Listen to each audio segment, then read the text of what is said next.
نحمده ونصلي على رسوله الكريم.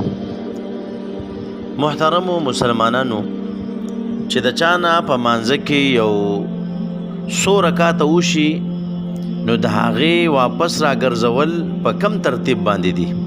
لکه مثال به زه تاسو درکمه، ماخام مونځ دی او یو کس د بهر نه راغې، د دنه 2 رکاته شوي دي او 3 رکاتې د امام سره لاندې کو، نو دا کس اوس به دا باقی 2 رکاته سرنګې راګرځي.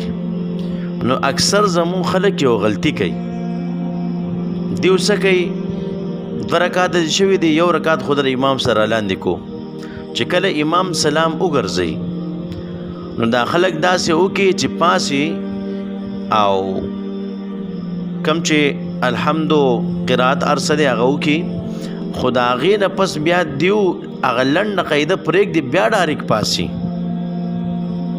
لکه دله پکار ده چې دا د دې 2 رکات شروع شو نو دله بیا لاندې هغه لنډه قاعده د سجدو نه پس پکار ده، دا بیا ډایرک پاسي.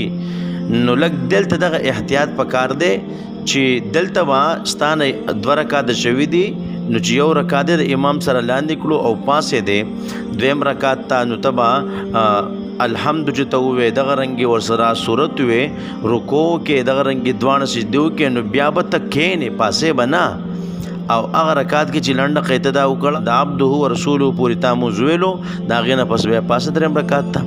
نو اکثر ملګري په دې کې په غلطه باندې وي او غلط فهمۍ کې مبتلا وي. نو ما ویل چې ستاسو سره دا خبره زه هغه وړاندې پیش کوم چې تاسو به دې باندې ورسېږئ.